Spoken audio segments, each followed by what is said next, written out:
Olá, eu sou Sidney Gomes e este é o Sem Protocolo. Nosso bate-papo direto, sem complicações, sobre os assuntos que importam aqui no Parlamento Mineiro. E neste programa nós vamos falar sobre saúde. E o nosso convidado é a maior autoridade no tema aqui em Minas Gerais, é o secretário de Estado de Saúde, Fábio Baquerete. Secretário, muito obrigado pela presença. Obrigado, Sidney. É um prazer estar aqui com você. Secretário, que momento que nós estamos vivendo. Você também está ficando com olho, retina seca, garganta irritada. Como é que tá? Você está lidando com esse calor, esse tempo seco? Meus olhos já são sempre vermelhos, né? Uhum. Mas certamente, na semana passada, eu me lembro de estar falando com a Defesa Civil sobre como agir durante esse momento tão seco, com muita fumaça e meus olhos ardendo de fato. Ou seja, estamos vivendo um momento muito difícil desses eventos extremos de meio ambiente. E como é que você está fazendo em casa, assim, para ter esse cuidado? Você tem filhas, crianças, né? Como é que a gente consegue minimizar esse problema? É o que nós recomendamos, né? Eu tenho gêmeas que têm bronquite, as duas usam bombinha, estão usando bombinha, inclusive. Isso piora Nesses nesse dias momento? Piora, sem dúvida. A fumaça tem partículas que causam broncoespasmo. Então, quem tem tendência, quem tem bronquite, isso gera muita tosse, muita irritação.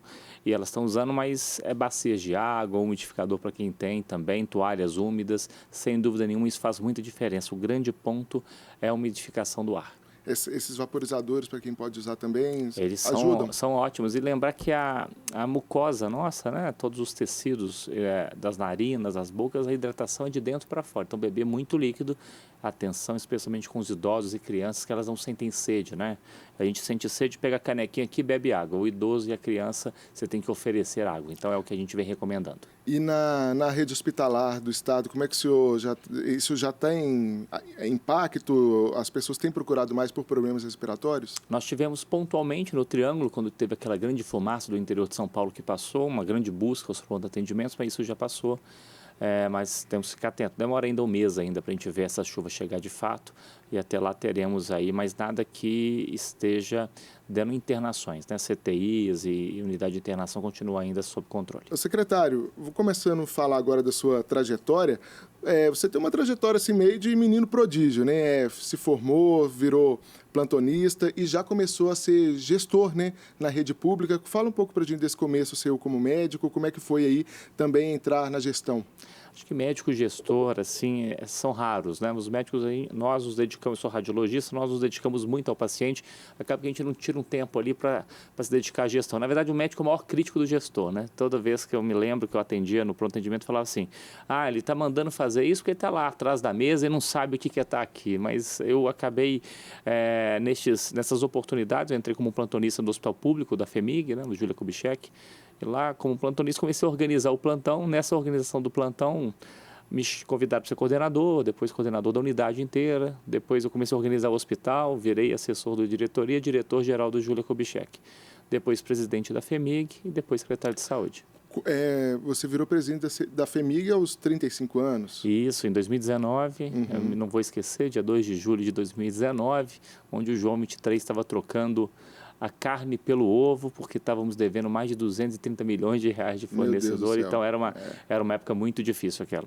E aí conseguiu colocar as coisas nos eixos lá? Hoje a FEMIG paga antes dos hospitais privados, em 15 dias já paga os fornecedores, então nós estamos com as contas e dias, inclusive da FEMIG. E você diria que tem gosta mais da gestão ou da parte médica mesmo? Rapaz, é difícil. Hoje, até há pouco tempo, eu falaria que era ser médico, sem dúvida nenhuma, é a minha principal vocação. Eu trabalho ainda como médico, eu dei plantão essa semana, sou radiologista, faço ultrassom, tomografia, e eu gosto dessa mistura, eu gosto dessa bagunça da minha vida, né? Que é ser gestor, secretário de saúde, presidente do CONAS, mas ser radiologista. Então, hoje eu posso pôr que os dois são muito importantes para mim. Eu acho que eu sei me conviver bem com essas duas faces minhas. É bom estar na ponta também. Me faz ser um secretário melhor, saber o que está acontecendo lá na ponta. A presidência da FEMIG você entrou em 2019. Pois foi um pouquinho antes do estouro da pandemia. Só por curiosidade, quando começaram aquelas notícias em 2019 de um vírus novo na China, os gestores de saúde tinham alguma ideia de que ia virar o que virou?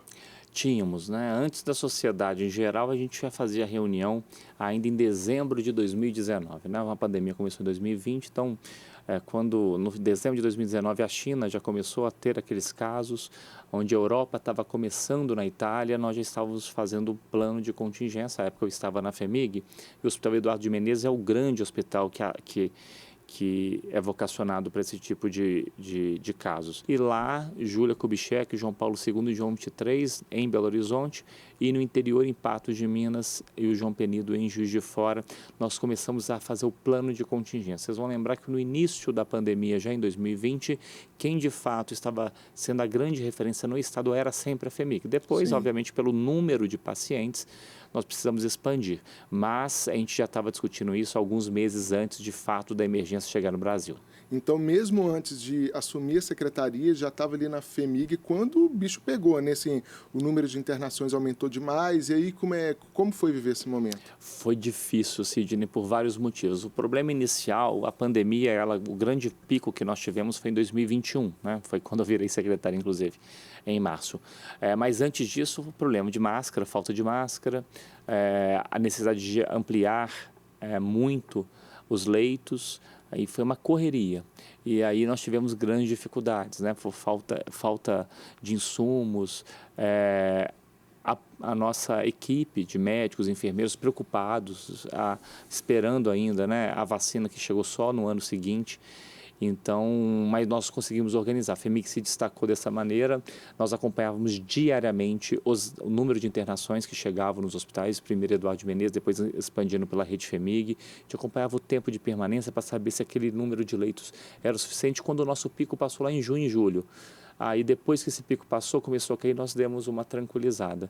Mas aí que veio o pico de verdade, que foi em março. E como é que foi assumir nesse momento? Um cara tão jovem, tinha o quê, 37 anos? Assim, eu sempre levei com muita naturalidade, né? Mas como eu estava já na FHEMIG, na presidência, eu acho que o governador e na época o secretário-geral, hoje vice-governador, o professor Matheus, eles devem ter pensado, na verdade eu nunca me aprofundei nisso, que era uma pessoa que já estava vivenciando a pandemia, que era, de fato, o principal motivo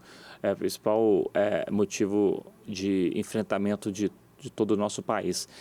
E aí, obviamente, eu falei, governador, o senhor já é meu chefe na FHEMIG, se o senhor quer que eu esteja na Secretaria de Saúde, estarei na Secretaria de Saúde. Eu me recordo, Sidney, que o governador me ligou numa quinta-feira à noite, e na segunda-feira seria a minha posse, e no sábado eu fiz a primeira reunião com a equipe. A equipe me conhecia superficialmente, porque eu era da FHEMIG, e eu lembro que eles estavam desesperados, né? Mas aí eles me apresentaram os números e eu tinha percebido que a situação estava realmente caótica. A nossa curva de tendência já era muito preocupante. Aí eu de imediato liguei para o governador e falei, governador, não é porque eu sou novo, não é porque eu acabei de chegar, e nós precisamos de fato fechar o Estado, não temos outra solução. E o governador de prontidão acreditou, o governador sempre defendeu, ele fala que ele defende muito a ciência, ele escolhe secretários técnicos para que ele possa confiar na tomada de decisão. E foi a decisão mais acertada, viu, Sidney? Porque mesmo tomando essa decisão da onda roxa, nós tivemos muitos óbitos.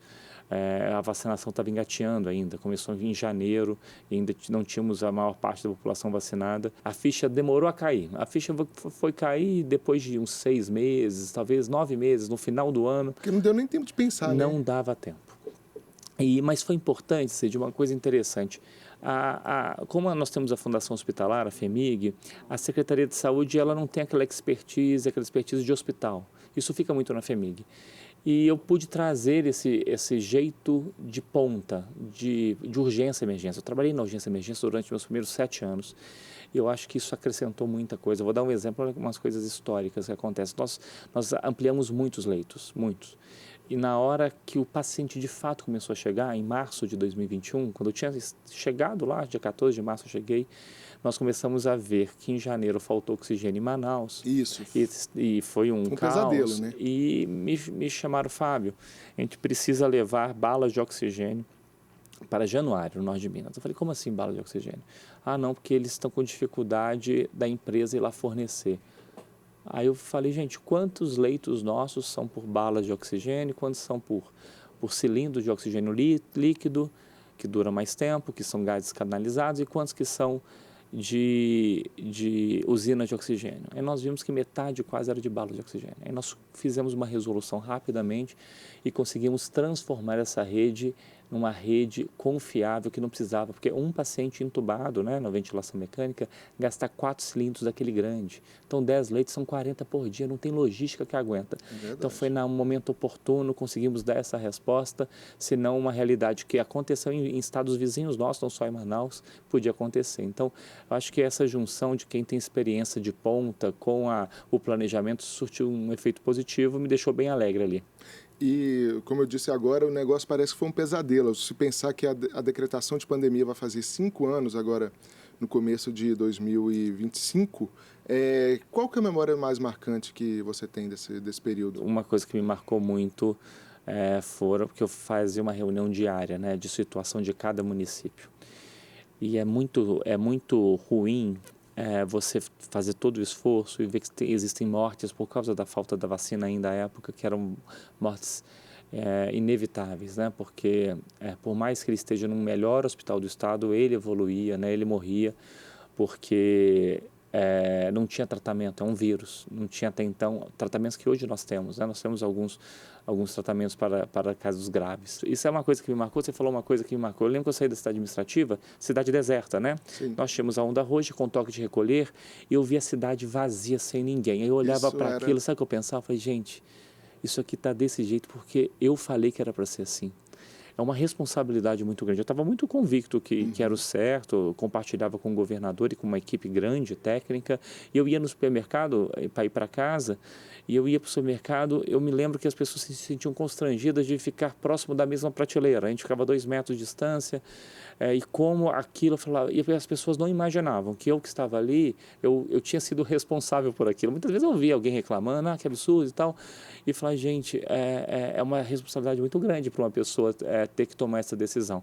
Então, isso me marcava sempre. Poderia ser pior se não tivesse feito nada, né? Seria pior. Para manter, como alguns políticos falavam que era para tocar a vida, seria pior, né? Não poderia ser, seria pior.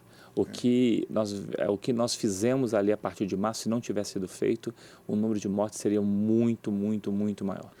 Alguns infectologistas falam que é questão de tempo para uma outra pandemia. Assim, o senhor acredita nisso? Os gestores de saúde acham que isso pode acontecer no curto, médio prazo? A gente não sabe quando, mas vai acontecer. Se vai ser por um vírus, ou por um vírus respiratório, outro tipo de vírus, ou uma bactéria, a gente não sabe. O vírus respiratório é pior nesse sentido? A transmissão do vírus respiratório, que se dar ao ar, ele sempre é uma transmissão mais grave, né? Porque é o que nós vivenciamos, né? Você não tem muito o que fazer, você tem máscaras e isolamentos.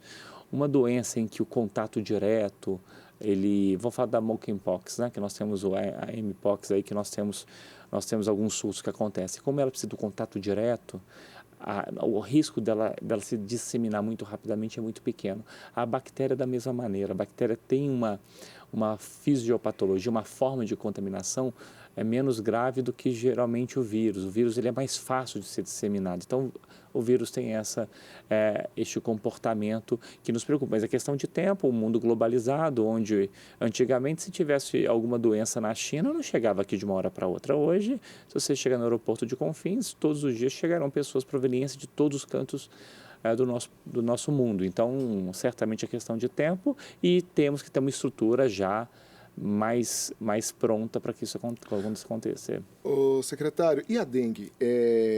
Esse ano também foi uma coisa assim, que aconteceu, mais de 1 milhão de casos aqui no estado, quase 1.000 mortes. Por que a gente fica com a sensação de que sempre o estado é pego de surpresa em relação à dengue?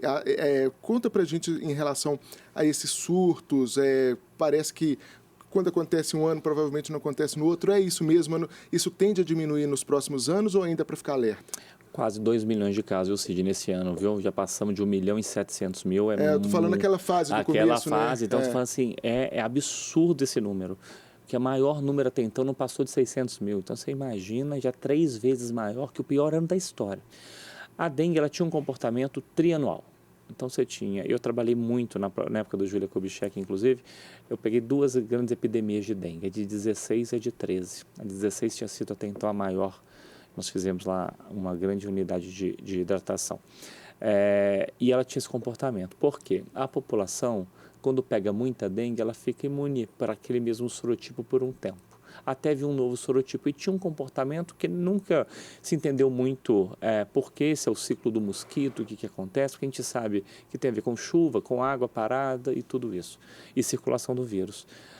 Talvez pela pandemia, pelo isolamento, as pessoas ficarem mais tempo em casa, não circulando, nós não tivemos em 2022 uma grande epidemia, mas como 22 a gente esperava uma grande epidemia, em 21 nós fizemos um grande recurso. Então a gente fala que é pego de surpresa, mas a gente esperava em 22.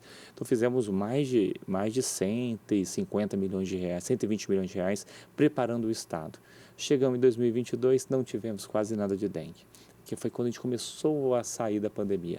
2023 teve um pouco de dengue, nem era para ter, então era para ser 22 e depois pular para 25. 23 teve um pouco de dengue, 80 mil casos, quase 100 mil casos. E aí 24, a gente já sabia em 23 que 24 ia ser difícil. Então nós fizemos mais um aporte financeiro, então não fomos pegos de surpresa, porque o sorotipo 2, que não circulava há muito tempo, começou a circular.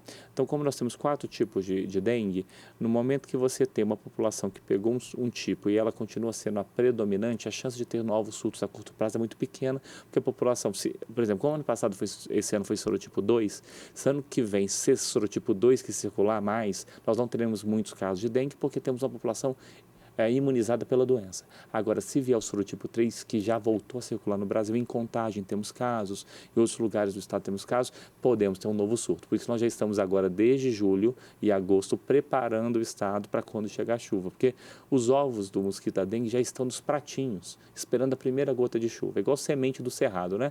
Cai uma chuvinha, ela brota. E é da mesma maneira, nós já estamos começando e este ano vai ser o primeiro ano que nós teremos os drones em todo o estado. Como que é o trabalho desses drones? O drone é super legal. Primeiro, ele mapeia o território. Vamos falar que os agentes de combate a endemias são pessoas que visitam as casas. Elas não sabem o que está em cima do telhado, não sabem o que está lá no canto do terreno. E esse drone mapeia, fotografa e fala, ali tem mais chance de ter mosquito, focos, e o agente vai mais assertivo. E além disso, ele joga o larvicida num copinho desse aqui, ó. E o drone chega num local de água parada e joga o larvicida. Olha só. Ele tem essa capacidade de todo o estado. E nós temos a Wolbachia, um mosquito com a bactéria Wolbachia, que ele passa a não transmitir o mosquito, que começa a funcionar em janeiro, e a vacina, né? Sem dúvida nenhuma. Pois é, a vacina. A gente pode ter essa esperança de ter vacina para toda a população. Para o ano que vem isso pode acontecer? Para o ano que vem provavelmente não. A expectativa de mais 8 milhões de doses, 2 doses por pessoa, então mais 4 milhões de brasileiros vacinados. Mas isso para Brasil? Brasil. Ainda é muito Mas pouco. Qual que é a nossa esperança? É a Butantan. O laboratório do Butantan provavelmente ano que vem começa a produzir aí talvez no final do ano, mas 20 milhões de doses em dose única. Aí nós estamos falando que a cada ano 10% da população pode ser vacinada, podendo vacinar o idoso, que essa vacina ainda a gente não pode vacinar o idoso, que é o mais vulnerável. Mas vamos pensar em 3, 4, 5 anos, teremos uma população de fato já imunizada, boa parte dela com as vacinas por causa do Butantan. Pois é, eu falei que muito pouco para o país, 4 milhões de pessoas vacinadas, mas ao mesmo tempo, secretário, para aquela faixa etária que pode ser vacinada, as pessoas também não estão se vacinando. Né? Não está, nós temos só 50% da vacina utilizada já no público ampliado, que a primeira público de vacina é de 10 a 12 anos, ampliamos até 14, depois ampliamos mais, e mesmo assim não conseguimos utilizar todas as vacinas da dengue. Então a gente percebe que, estou falando de pais, né? Pais de crianças pequenas, que vacinou seus filhos por várias doenças. E a dengue está aí, matou mais de 1.000 pessoas, uma doença que vai vir todos os anos. E mata criança também. E mata criança. É incrível, não é à toa essa faixa etária. É a faixa etária que ainda não entrou em contato pela primeira vez com o vírus. Então é aquela população que ainda tem uma chance de caso mais grave, as crianças. Então é impressionante como é que tem gente que insiste em não vacinar.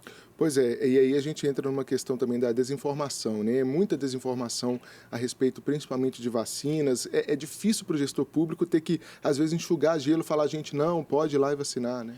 É um desafio, né? Um desafio desde 2015, 2016. Isso não começou com a Covid, com a vacina de Covid? Piorou com a Covid, mas em 15 e 16 já começamos a ver quedas da vacinação. Existe uma coisa muito clara para a gente, Sidney. Se uma doença existe, isso aconteceu na pandemia. Quando tivemos o pico da doença, todo mundo corria atrás da vacina. No começo, naquele medo da doença, quando não estava tendo muita doença, o pessoal nem ia tomar o reforço. Se você olhar hoje, o público-alvo de vacinação, muitos não tomaram o seu reforço. Se a gente olhasse o primeiro reforço, o segundo, terceiro, a gente não conseguia atingir nem 50%, porque a doença já estava controlada. O sucesso da vacinação fez com que as pessoas esquecessem o motivo do sucesso. E a vida só voltou ao normal por causa disso. Exatamente. E aí a geração das minhas filhas, por exemplo, até a minha geração viu muito pouco poliomielite.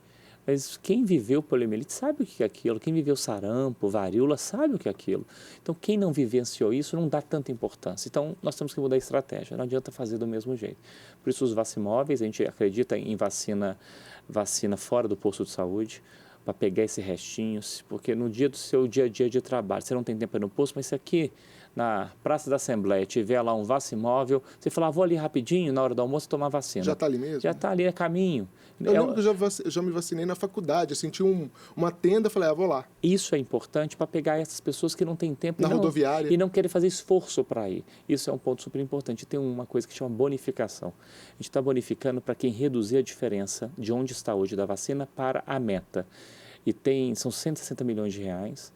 E nós temos municípios, vou te dar o exemplo de Araguari, que pegou esse recurso e pagou o 14º dos professores das escolas. E qual que era a meta deles?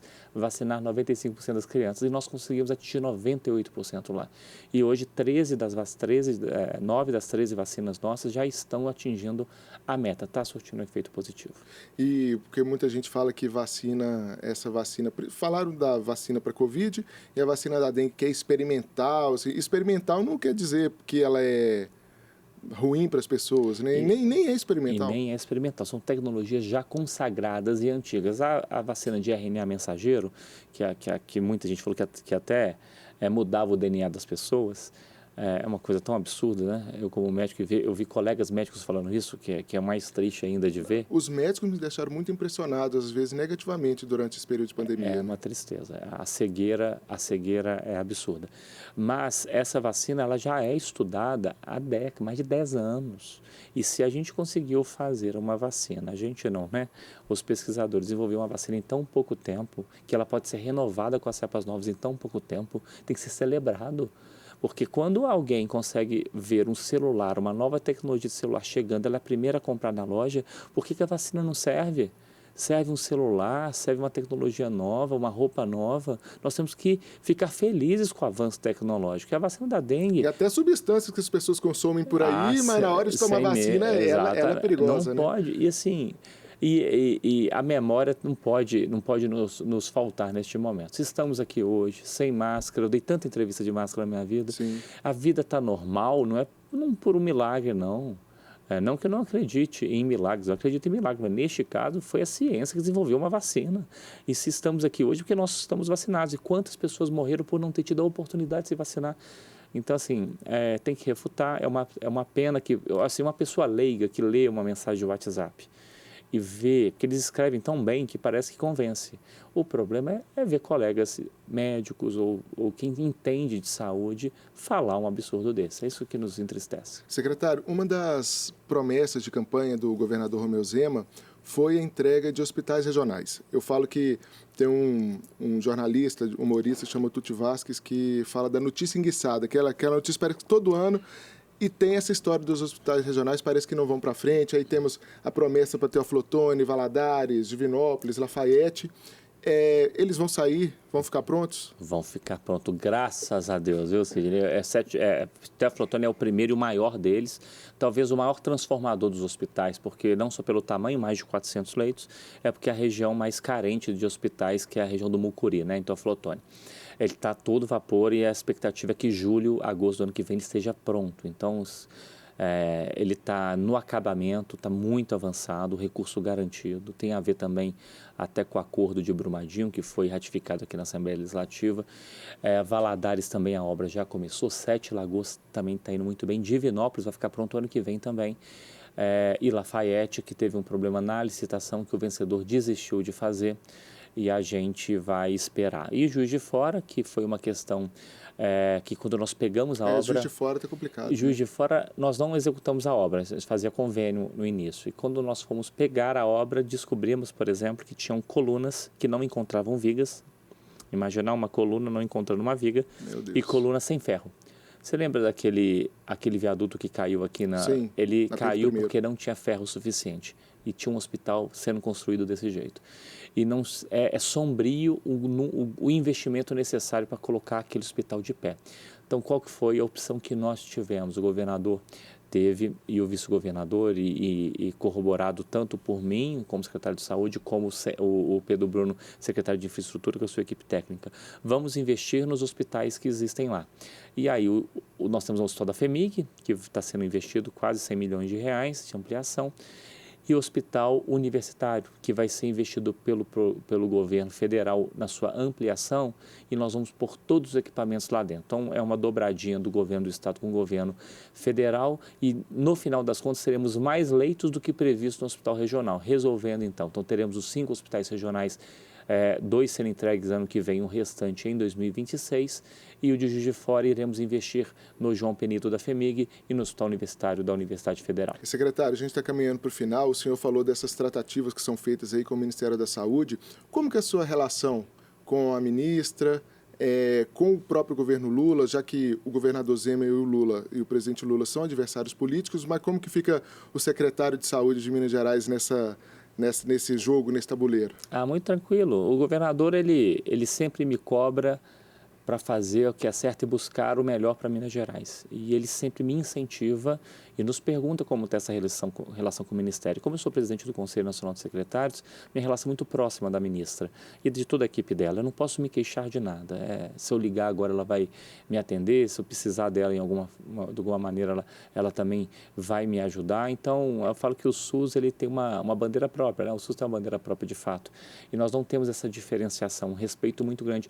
Talvez no início eles ficavam meio receosos, né? Como será que vai ser a relação com o secretário de Minas? Mas não existe nenhum tipo de constrangimento ou forma de atuação que não seja construir. O governador me pede para fazer isso e ele está muito feliz com essa proximidade. E você recebeu a maior honraria aí do Ministério da Saúde, dada para pessoas que trabalham pela saúde no país e, dado o presidente Lula estava presente, o vice-presidente Geraldo Alckmin, a ministra, e o governador não ficou enciumado, não? De forma nenhuma.